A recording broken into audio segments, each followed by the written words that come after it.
So the meeting started. Okay. Yeah, let me go to the next slide. I'm Balavardhan Reddy. So the people who don't know me, I'm taking care of NVH activities in John Deere. And so I'm going to talk about the virtual design verification that is mostly related to the uh, structural, structural strength evaluation. So before getting into that, the main topic, so I just wanted to touch upon the very information about the basics of FEA. Most of the people know, but however, I wanted to go through the FEA basics. So I think everyone knows that what is finite element analysis, that is finite element method. It's a numerical technique. It is not a analytical or classical technique where it is approximation method. So using the boundary conditions, using the partial differential equations. So in FEM is that any structure can be divided into small elements, because we know the how to calculate the how to provide the solutions to simple classical examples. But if the problem is very complex in nature, and we cannot use the classical methods to solve the problem. So that's what we describe as the any complex geometry into finite elements. Then we can integrate those elements and we can apply the boundary condition. We can calculate the uh, parameters that can be stress, strain, anything, temperature, even the vibration levels, all these things. The useful problems for the complicated geometry, because we have to where analytical calculations cannot be obtained. So that's what we use the FEM methods.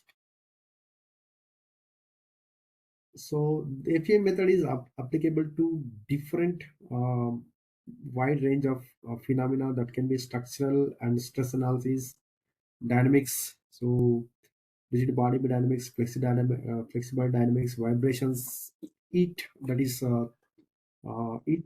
temperature prediction, fluid mechanics, that is computational fluid dynamics, electrostatics. There are different fields, so we can use this FEM method. So just shown an example. It's very difficult. Suppose if I apply any load on this plate and if I want to find out the stress, it's very difficult to calculate the uh, stresses in this structure or strains in this structure using the classical methods. Zoom meeting la வைக்க மாட்டேங்கிறாடி இது பண்ணனும் இது. So that's what we divide this area into small areas or small volumes, which can call the finite elements. And this method is called discretization. And once we discretize assemblies, each element, each of assembly of each element is called mesh. So that is whatever I've shown is mesh of this geometry. So elements can be varies from 1D, 2D, 3D. So these are the few of the examples I've shown is the 1D elements here, and the 2D elements, the triangular element, quad element, hexagonal element, tetra element, and even wedge shaped or tetrahedral or pyramid elements. So most of the now the softwares are very much user friendly, and it's very easy to identify if you have done anything discontinuity in the geometry or discontinuity in the meshing. So that can be easily identified before you solve it in the system. So that's what in the earlier, maybe 3-5 years before, so we take care of that, whether this mesh is connected or not. So if I see that example here, and this is the correct example, when we apply the load over here, it will transfer to all the uh, other side of this structure. But in case here, and this is the one element which is not connecting to this geometry, so and it can cause the challenges. So so we have to make sure that all the elements are discrete properly and connected. So as I mentioned, these are the numerical methods, so definitely there are some kind of errors. So It can be formation error, it can be discretization error, it can be numerical error. So I'm showing an example here is the discretization error. So the discretization error is nothing but the physical system or physical geometry can be represented accurately. So if you see the left side, so maybe the elements have captured only two elements in the uh, 1/4 of the circular geometry, and this is whole here. So this is the pure geometry representation. In terms of if you are really interested this location where we get the maximum stress in this region. So in that scenario, uh, it can lead to discretization error. So make the stress what we get, the temperature what we get, the displacement what we get may be not accurate. So that's what we do. We try to we try to use the more and more discretization at this location. And again, as I mentioned, this plate is too far our area of interest. In that scenario, uh, this may not lead to any errors. Then basic modes of loading. I think everyone knows that this is tension, compression. So when the component is subjected to tension, compression, and shear, and bending and torsion. So in classical methods and theories of failures, we know that how to calculate that theories of failure using the series of failure combination of all these stresses acting on the component or acting on a subsystem. So can be calculated, and then we can get that combined stress and compare with the yield strength of the material. So, but no single load acting on one component. It's a combination of many all these loads. So generally, what is stress? Stress is nothing but it's a resistance offer per unit area. So whatever we apply the load on one particular area, how much resistance it can offer is nothing but stress. So stress is that is nothing but also we can define in different way load applied per unit area of the surface, uh, and this is a simple example where I have applied the force of P here, and this is a surface area, and this is a stress induced on this surface area. This is one example of uh, tension, but this 3D state of stress is nothing but it's any element in the structure. It can have six kind of stresses. No, that is 3D straight 3D stress state. So that's what we put it in this 3 by 3 symmetric matrix. So where this element is subjected to all these combination of stresses. So whenever we calculate the stress, it's a combination of all these stresses acting on this element. So sigma indicates the normal stresses, and tau indicates the shear stress. Again, strain. Uh, the strain is nothing but the representation of distortion of element or body. So this is axial strain, this is normal strain. We are applying the load, and how much is the elongation happened with respect to the original length. The same way here, this is the shear strain. So when we apply the shear load, how much distortion is happening, that is calculated in terms of angle of deformation. So these are the important parameters. So as I mentioned that we are more interested in the structural rigidity, structural strength of structural stress of the components. So we are more focusing on this uh, stress analysis. So we are when we do when you carry out the analysis, we always interested in the stress, strain, and displacement also.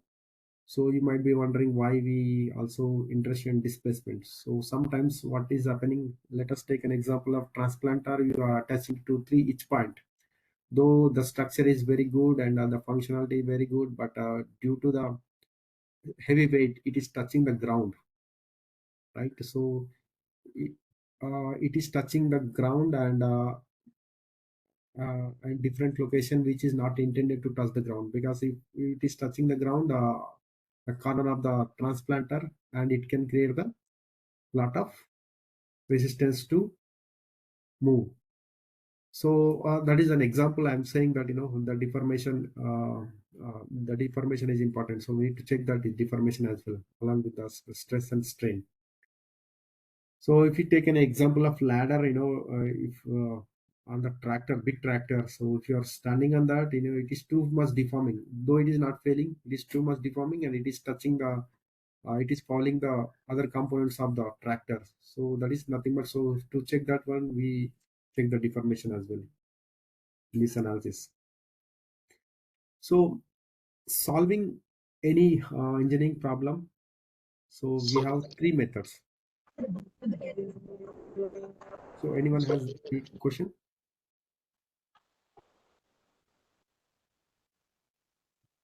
So that's what I mentioned in the past, analytical approach. So the classical method, what we use in the strength of materials, and we use the different theories to calculate the strength of the material, stress, strains of the structure.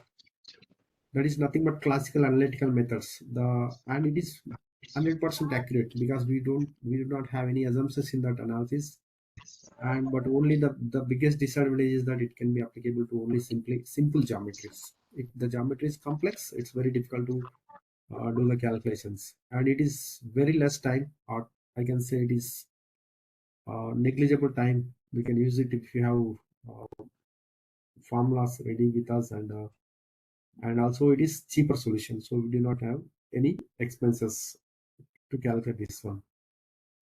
Another one is numerical method. So numerical method is nothing but, it is approximation method. It is nothing but, whatever we are talking about FEA. So these are no, so sorry, this is typo error. This actual loads we apply. This is a numerical method, and it is approximation. And we consider a lot of assumptions in the analysis, and it can lead to some inherent errors as well. Only thing is that the results can believe blindly, because we need to verification through the test. It has to verify. Final stage, we need to verify this. So only thing is advantage of this numerical methods is, at least we can understand that whether the structure is really going to withstand the loads what is intended to take. So that can be verified, and we can eliminate the number of prototypes, or we can understand that the structure is going to uh, see any failures in the field. So that can be verified through these numerical methods.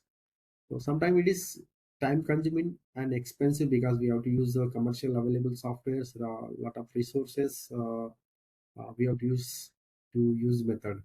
Experimental method is the actual measurement of this prototype. So for that, we need to wait till the prototype is developed, and sometimes there are a lot of variations in the product to product, or same product as well. Lot of variations in terms of manufacturing variations.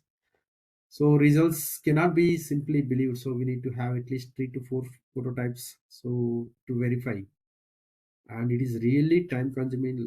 It is too expensive, because we need to develop the prototype, and we need to verify, and we cannot use that again, that prototype. Sometimes we may not use that product for the sale.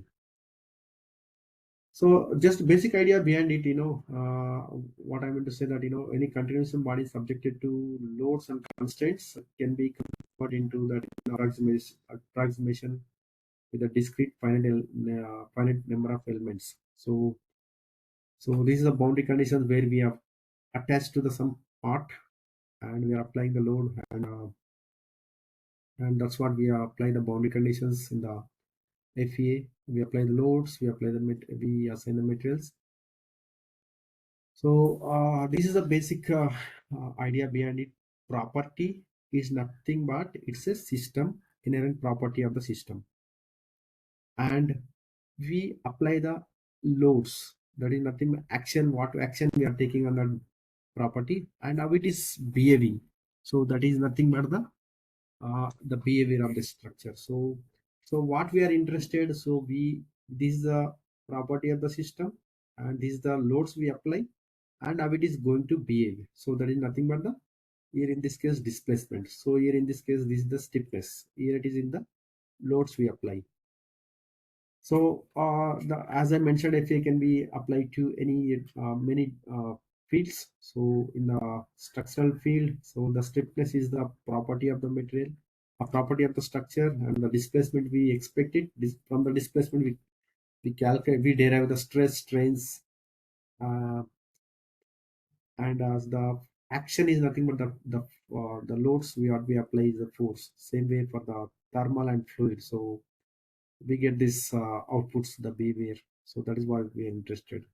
So as I mentioned, that once we get this displacement, we can calculate the strains. From the strains, we get the we know the uh, elasticity, modulus of elasticity. From that, we get the stresses. Then we compare the stresses with the yield strength. So the three stages in the steps. The first one is the building the model. Building a model means what are the geometry we get it. We discretize that in terms of FEM and define the connections. So because we in the assembly we have multiple components, we need to define it. It may be bolted joint, it can be welded joint, it can be spot welded. It can be we need to define the contacts. Contact can be sliding contact, frictional contact. So there may not be any positive connection between these two. There may be sliding happens between these two parts.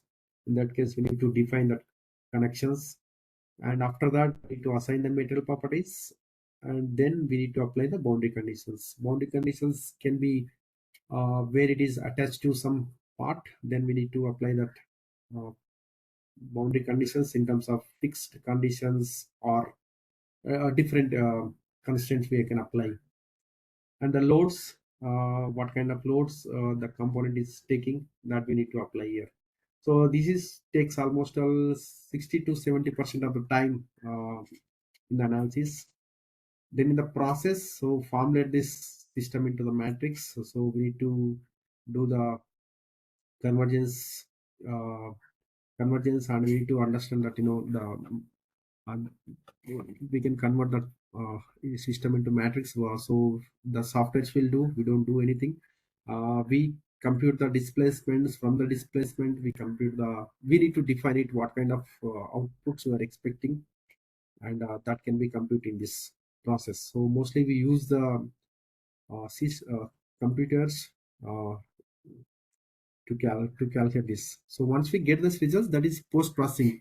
So post processing is that once we do the analysis, we need to make sure that sanity checks need to be done. So in case of if you apply the loads and what is the reactions, so whether that is matching with this loads applied on it, and we need to interpret the results and report preparation and conclusions. So these are the important steps in the FEA. So FEM have, as I mentioned, it has many advantages as well as disadvantages as well. It is approximation method, so there are some inherent errors can occur, and judgment, experience, and judgments are much needed to construct the good FE model, and to define the good contacts and good connections. And we have to handle big models or vehicle level, subsystem level. So we need to have powerful computers, reliable FEM softwares as well. So we need to evaluate this FEM softwares before we use it for our applications. Numerical errors as well, always, and also any user mistakes can be fatal. So someone interpreted wrongly the results, and it can create fatal in the prototype, in the physical testing. So we use different commercially available softwares. We use it. Maybe the list is exhausted. It can be more than this. Generally these are the softwares we use it for this structural analysis: ANSYS, Master, Pattern, Abacus, LS Dyna, OptiStruct. Even a few of the softwares like CATIA, Creo, these are very much dedicated to the CAD softwares, but they can also use for the initial evaluation the structures.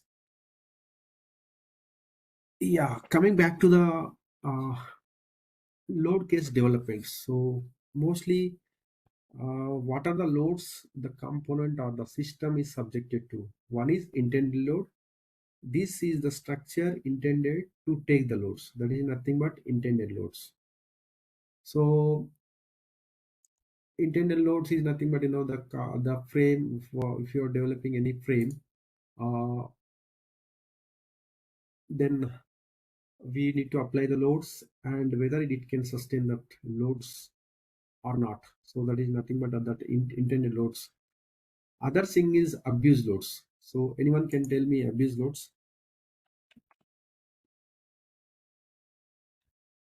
And you can unmute, speak, or chat. Either way, team. Yeah.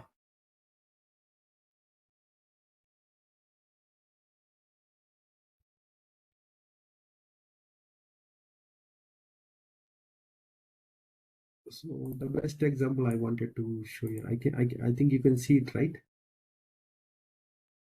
Yeah, brother. Yeah. So if you see here, of course, this is not the case yes, but the purpose of fender is different, but the people use it on this fender sitting, right? People will sit on this fender. So that is nothing but abuse load. So people will use on this fender, but the structure is not intended to for sitting. However, they use it. So we have to consider that abuse loads as well. So when you are when you are designing the parts or systems, others are accidental loads. So accidental loads are which are very much the probability is very of these loads, because it can be earthquake, it can be shock, it can be side impact, those kind of things like crash.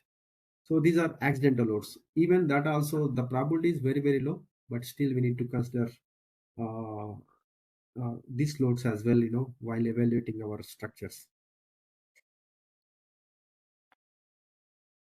So these are the pictures taken from TIFAN. Now these are the transplanters. So this is attached to the tractor, and it will be tractor driven, tractor pulled. Okay. So what could be the load cases? So for this transplanter, so we need to have there are some kinds of load cases. So what kind of load cases we need to develop for this?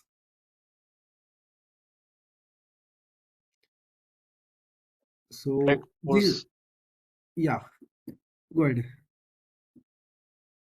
Yes, Bala. So drag force, weight of the implement, Yeah, those things will be there. yeah, huh. Okay. Any other thoughts?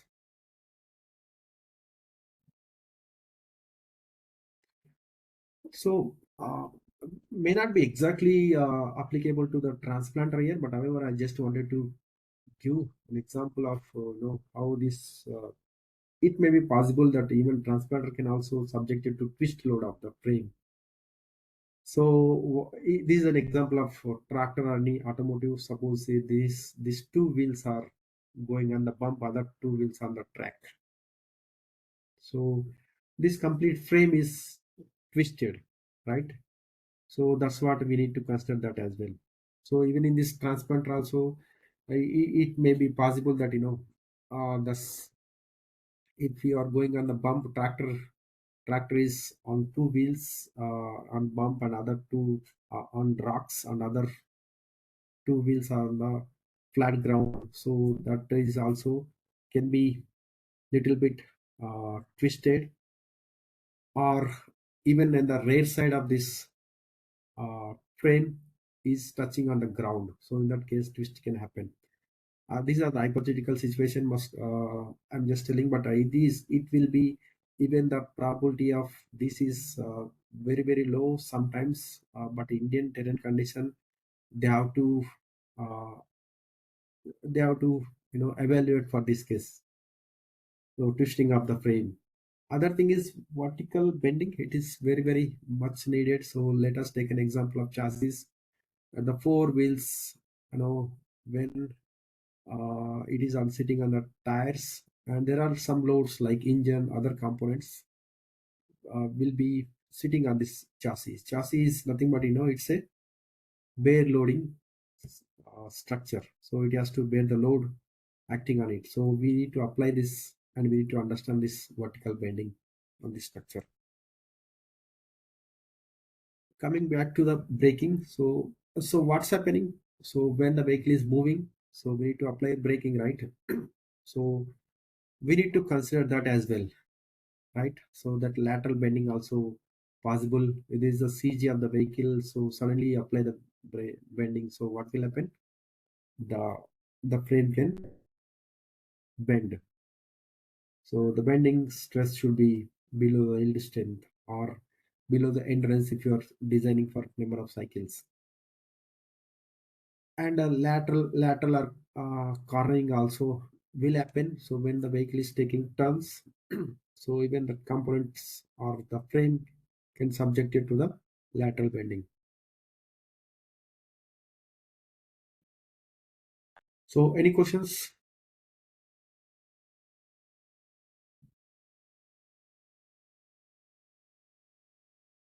Okay. So generally, people have a lot of confusion, calculating the G levels of the structure is subjected to.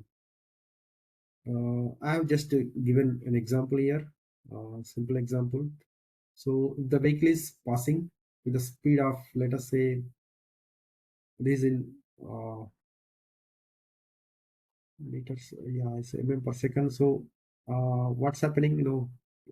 Convert that kilometer per second into mm per second, or so when you apply the brake, it is estimated to meet or stop the vehicle 1 second. Okay, the initial velocity is reverse actually. So the final velocity is 0. Initial velocity is nothing but the speed at which we apply the brake, and the t is the time, and the g is the self weight of this one, right? That compound of this gravity or self weight. So from this, using the simple linear equation of motion, so we can calculate this. The vehicle can experience 0.24 g acceleration. Okay, so it is nothing but sometimes in automotive it can be 3g, depends on the vehicle speed, but for our transplanter may not go more than 1g, because the vehicle speed is very low even in a transportation condition. We need to consider both the harvesting condition or uh, uh, field condition as well as the transportation condition. So for that we need to calculate this way. We need to calculate this g, and we can apply on this in the simulation. We can see whether the components are able to sustain this kind of loading.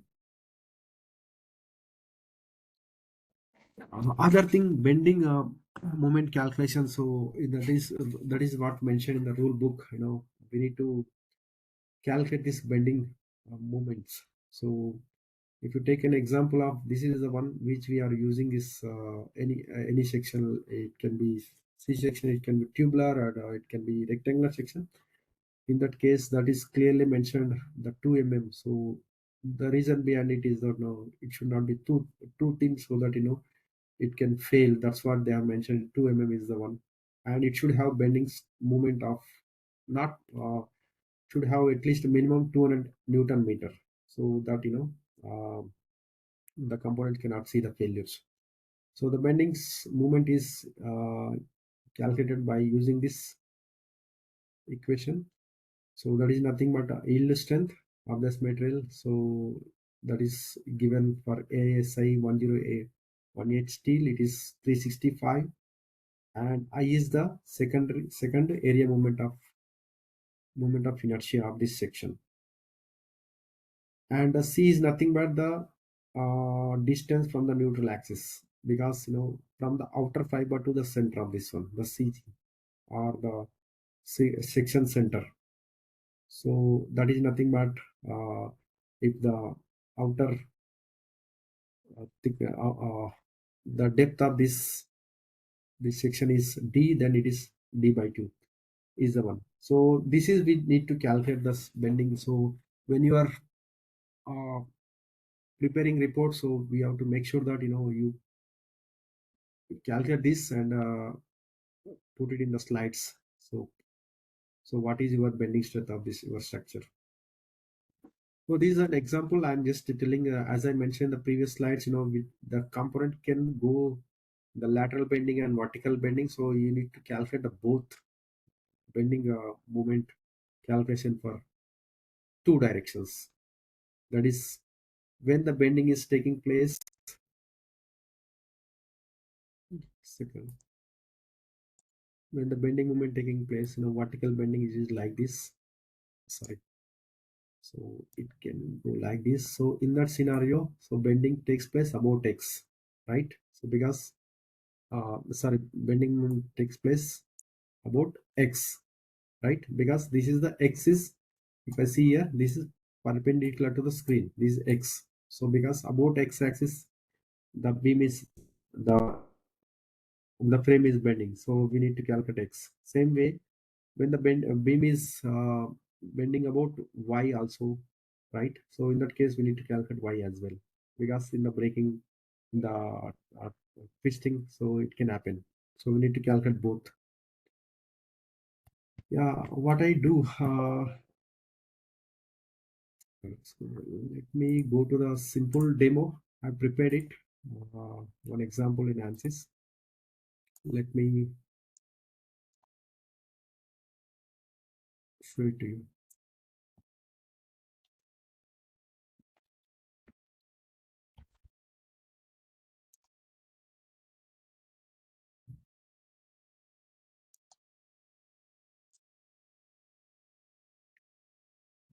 I do not have actual geometry with me.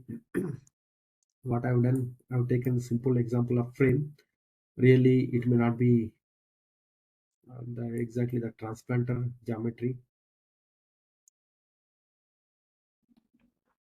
So first thing is that I have created this all with the 1D elements.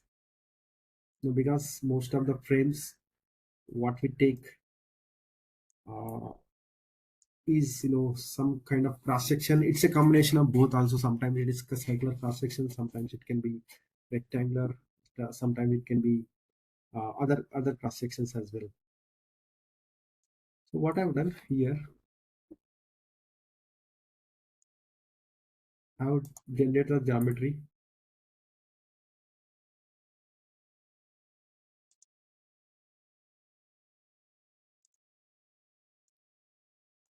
So these are all using this line elements. I've created the geometry.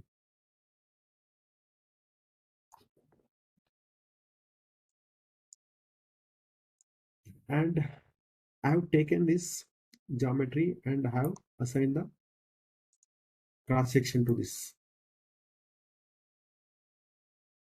How these are connected? So you can do also 3D simulation, but the simplicity I have done, that's 1D 1D simulation here.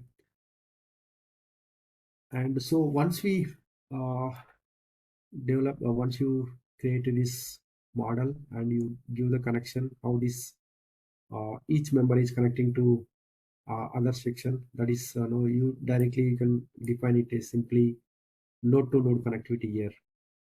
And once you get to know that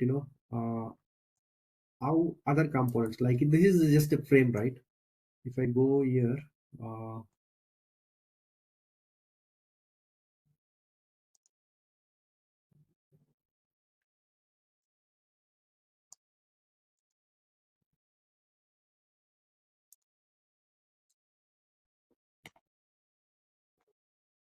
take an example of this one.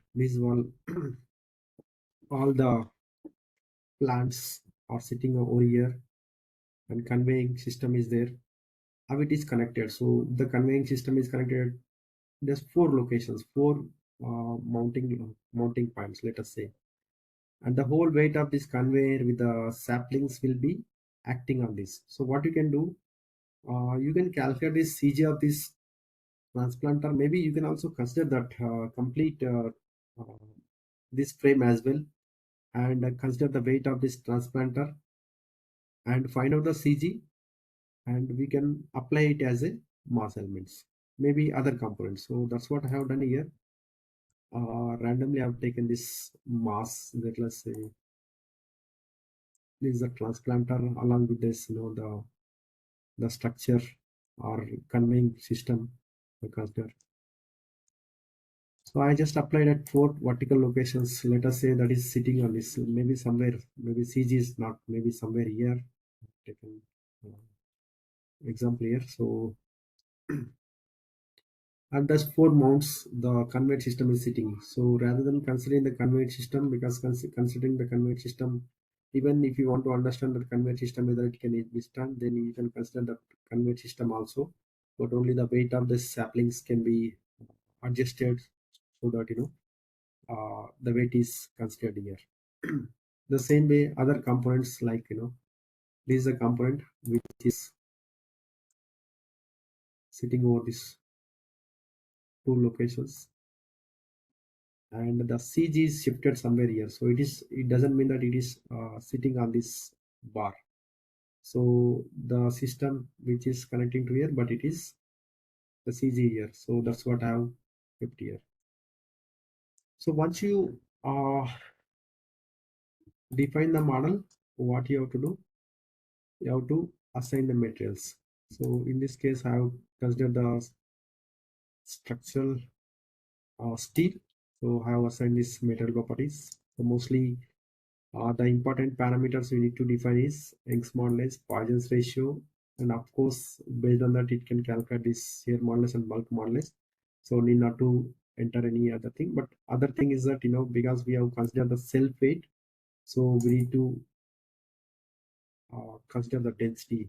So we need to apply the uh, actual density of this material.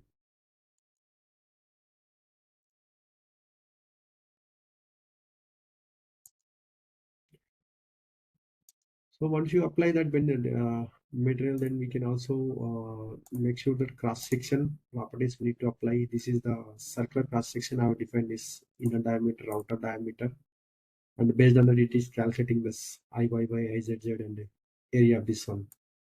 So once you do that one, in this model, we do not have any connections. So because we have connected node to node of all these members, so that's what I do not have any concern. Then we need to define the mesh. So meshing, what I've done is it's a 1D elements I have taken it. So and it is not really expensive to solve this. So I've given this element size. So make sure that if you want to have good bending capture, so at least uh, this element size should be. So every person has a different way of approach. So at least the element size should be less than the thickness of this beam. So that's what I'll consider here. Even I can go beyond less than it. Depends on the elements. Number of elements, number of nodes is proportionally to the computational time. So once you prepare this model, the biggest thing you need to check is that you need to go here FE model. You need to check that what is the total weight.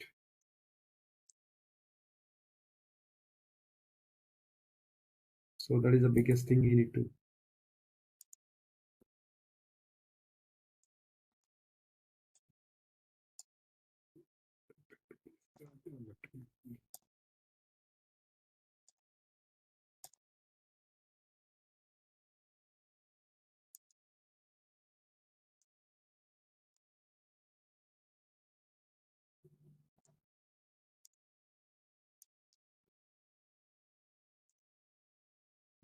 So this is the geometry. Why it's not showing here?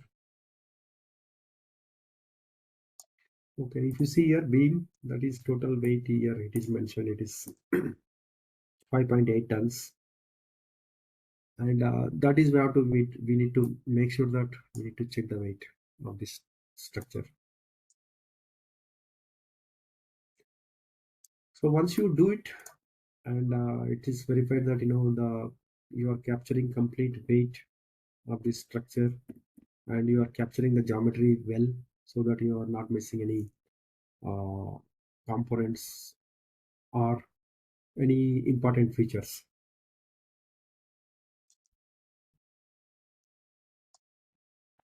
Then I just mentioned one of the load case I have taken here is that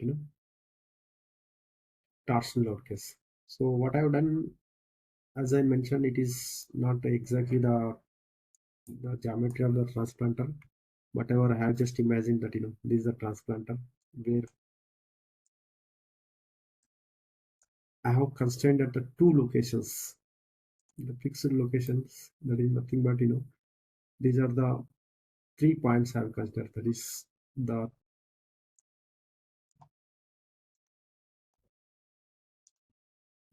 okay, I have taken wrong here. What I will do.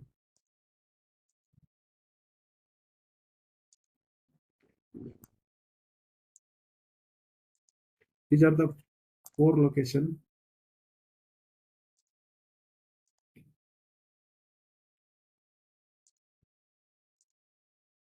I have constrained, and this is the force going up, and this is the one going down. And these are the values. Again, it depends on that. How much reaction force when it is going on the bump. So that way we can get these values. So apply this force, it is going on the bump, other one is going in the downside. So that's what. So in our case, it may not be like that. So as I mentioned, so this is the twisting with the 4 locations what I've shown in the previous slides. So these two go up, and this is the one. These 2 corners go down. So that way we can apply, but for the simplicity, I've applied over here. Yeah. And I'm going to solve it. These are the only two loads applied here. This is the torsion test.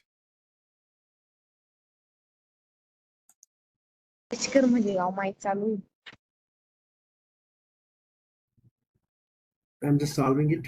So even you can see in the solver information, all the information, what is the total weight of this system can be seen over here.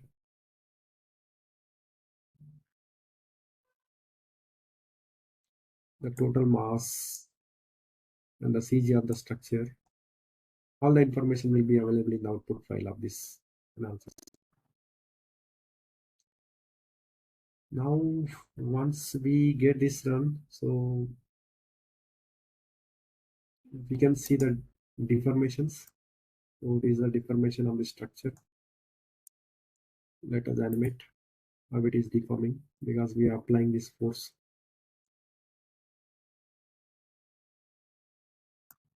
So the deformation is total deformation. So you can also want to see that directional deformation. You can also go into that deformation directional. You want to see how much deforming vertical direction, then you can define y axis.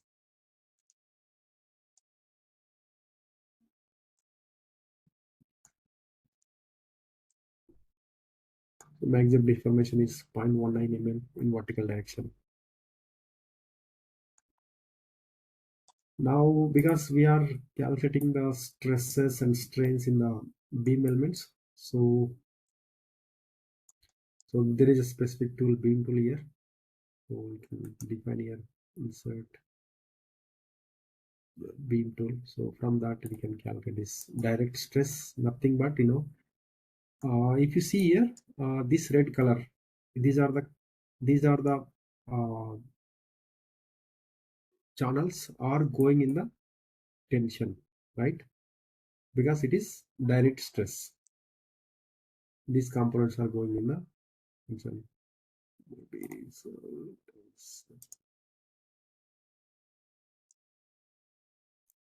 So we can see here that these are the beams are going in the tension, and these are the things which are under compression. Few of the things are under compression, so that's what it is, minus 8 MPa.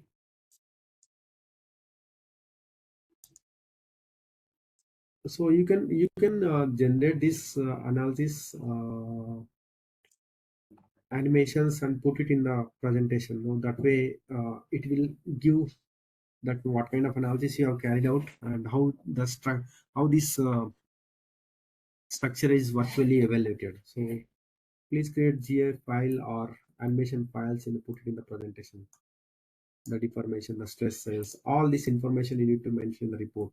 The boundary conditions, what kind of boundary condition you applied, and why you consider the boundary conditions, all these things. So these are the direct stress, but all the components, the beam elements are here are subjected to even some shear also, right? So that's what we need to take this combined stress also. So here minus 13, the maximum stress compression parts, the components are subjected to as 13. So again I'm checking in the minimum maximum, so it is this volt of this one. So these stresses you can report in the analysis. So once you get these results, what you can do, we can put it over here, the torsional load and the region, so where this maximum stress is induced in this load case. So you mention that area as well, and then you can mention that direct stress, whatever the combined stress here, and you can calculate the factor of safety. Factor of safety is nothing but here strength of this material. So that is what we have seen here, right? The material what we are using here is, if you are using a AISI 1018 steel, then you can use this 365. So in this scenario, this factor of safety is very huge, right? 365 by 13. It's almost all how much it is? 100. Sorry, more than 100. It is 300 factor of safety. And also you mentioned for this factor of safety, when you are calculating the direct stress, when you are calculating the combined stress, it's up to you how you wanted to convey the results. And also you also mentioned the maximum deflection. So how much deflection you are getting in this particular load case. Let us go to the other load case. So as I mentioned, vertical load case. This is very, very important load case. So what's happening when this tractor, the transplanter is or implement is attached to the tractor? So when vehicle is going on the bump, so it can have some kind of shock in vertical direction, right? So again, that shock depends on that, what kind of bump, how much big is the bump, and as well as the vehicle speed will define the vertical load. So as our vehicle goes very slow speed, so it cannot go more than 1.2 or 1.5 G. So in this case, what I have done, I applied the acceleration, standard acceleration. Okay, this is model. This is not needed. Already I applied this. Bala, there is a question about the element size. Yeah. In the chart. Yeah. So students are asking, can you please let us know an ideal element size we should consider? As you have a limitation in student software, for example, we cannot have element size less than 10 mm. No, we can use that element size as much as we can, as minimum as possible. So basically, they are saying in student software, they don't have a lesser than 10 mm. So I think they can use 10 mm. No, we can use that. There are some settings in that. When you are, let us take an example of. They're saying in the student software, there is a limitation. Oh, is it? But I think we can change it. Let me check that. Yeah. So maybe I think I will reconfirm it. But sure, we can. sure. Yeah, fine. We can change it. That I think settings. whosoever is Saraj, can you put what software you're using and which version it is? So that would help us. You can continue, Bala. I think let him respond. Yeah.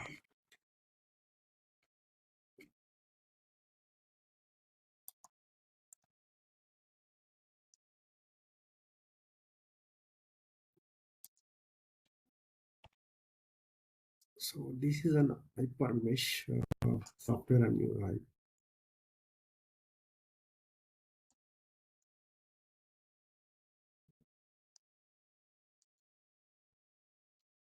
So if you see this one, this is hypermesh software. Sorry, alter OptiStruct software. This is a pre-processing called hypermesh.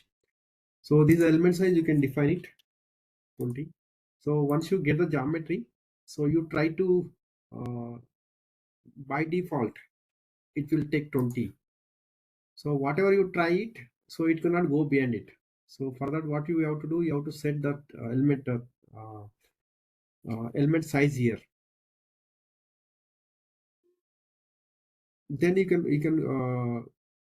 can control this element size here. Some softwares may have settings in the global settings. So I don't know what software you are using it.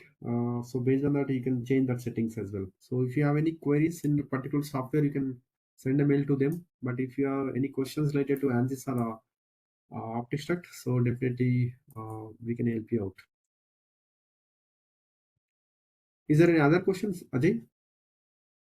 No. Continue, please. Okay. I'm just going to solve it here. Because this is very small model. I think mesh size is statistics. If you saw here, it's just 9.4K is the total node count. So it is very, very small.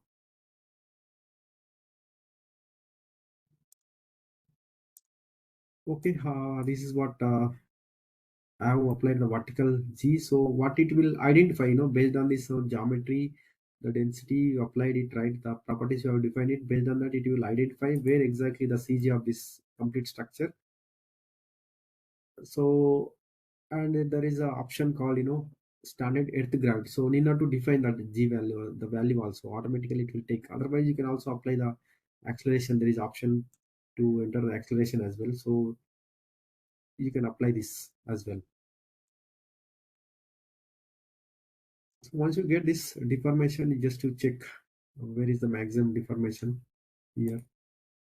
There are different ways of plotting this. Where is the maximum deformation, you get it. And you can also probe that values.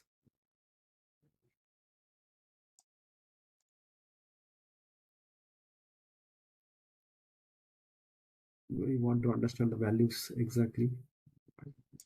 Here. Okay, I need to come out of this vector. So if you want to just probe it here, so what is the deformation here? You can get it. So just you try to put the probe it and put it in the report so that people will get to know. So the judges need not to look into that value here, so they will get to know this is the value where they are getting maximum displacement. This is the axial force. So how much axial force the component is experiencing, it is in terms of Newton. So if you see here, these are the these are the beams, right? So these are the beams experiencing more axial force than comparing other components, because this CG here and it is going down, and these are the two components because we are constraining over here. So these two red beams are experiencing tension, these two are experiencing the compression. So that is also can be seen here. Let us go again, stress again.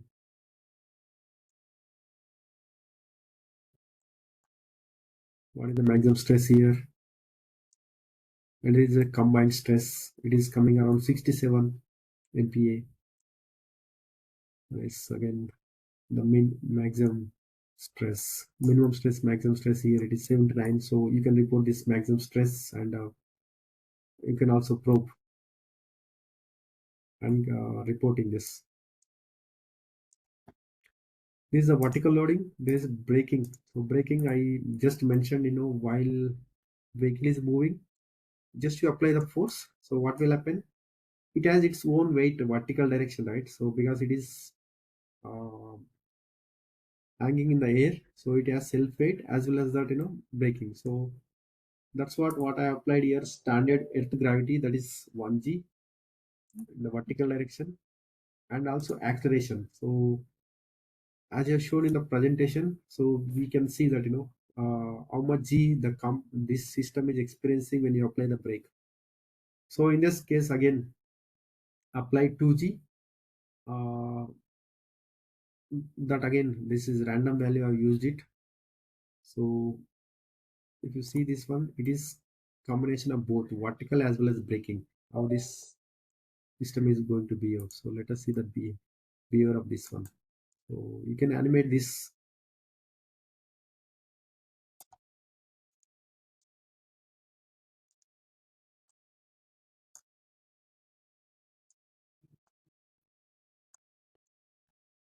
It is very slow because I'm accessing.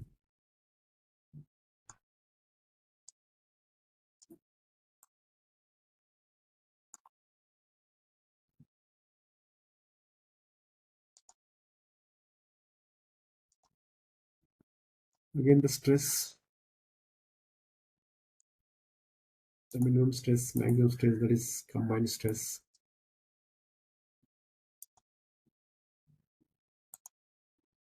This again cornering. Cornering is nothing but vehicle is taking turn.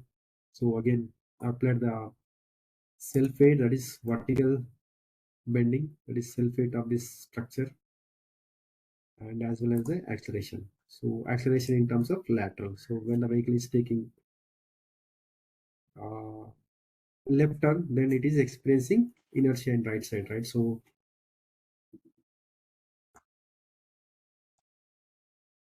this is the total deformation.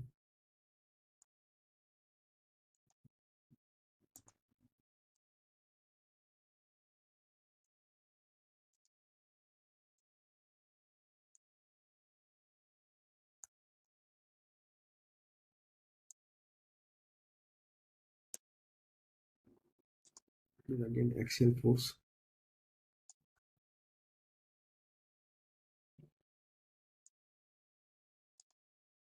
Again, the stresses, whatever you get it, and report it, and the same way as I mentioned, you can also mention the location where you are getting maximum stress.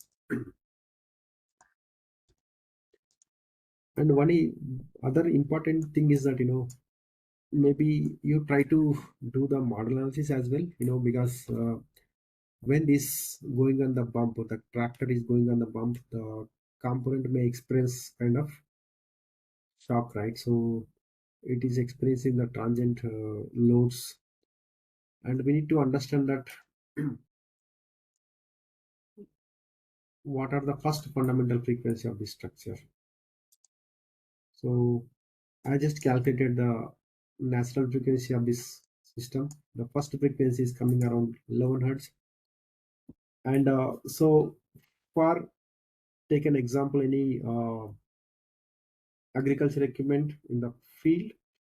So the frequency, if it is, because the we when we harvest, the speed is very low, so it is maybe 10-15 miles per hour maximum. So so considering the terrain, so the frequency of the structure should be, if it is above 10 hertz, that is good, well and good. So because it won't experience that kind of uh, shakes in the field. So for that, that's what we do this model analysis, to understand that what is the frequency of this structure, first fundamental frequency. So this first fundamental frequency, this is very, very crucial because it can experience because of the self weight.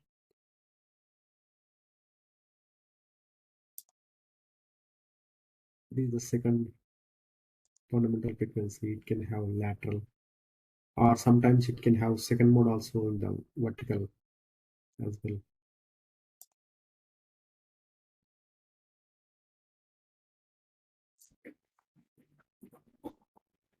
So as I mentioned, this is just created the example for the demo purpose, but your structure may be completely different. So you consider all the structure, all the frames which are made up of metal. So definitely you consider that. I know. So some of the parts need not to consider in the analysis unless and until those are load carrying members. So otherwise, some of the members like as I mentioned, the saplings, those kind of things, you can use it as a self or self weight or so some for the conveyor system. You just wanted to evaluate, so you need not to do analysis for every component. Some of the things you can also calculate. Analytical calculations can be done to understand that the structure is simple. In that scenario, you can using the analytical calculation to get the stress and whether make sure that the stresses induced in this components well below the yield limit of this structure. Yeah, that's what I wanted to cover. I'm open for any questions if you have. Team, you can unmute and please put up your questions. Or you can put in chat. And there was a specific reason to plan this session. I think we saw a lot of gaps during the evaluation round. That's why I think we thought of having a quick session from Bala. Yeah. So most of the people are not putting this analysis results in the reports. So that's what we thought of giving this overview.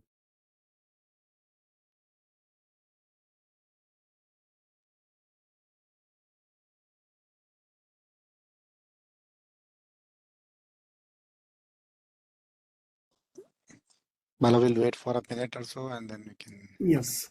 Yeah. If you do not have questions right now, if you have any questions, you can shoot me any point of time. I'm happy to answer.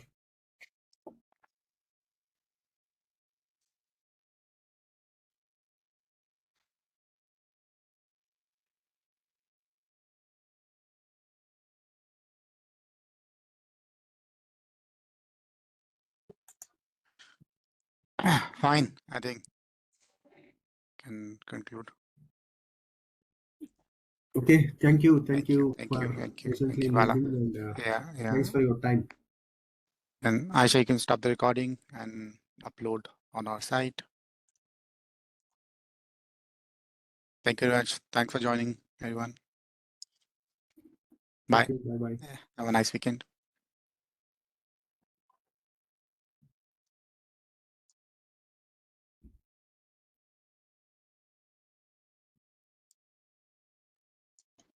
Thank you, Bala. Bye bye.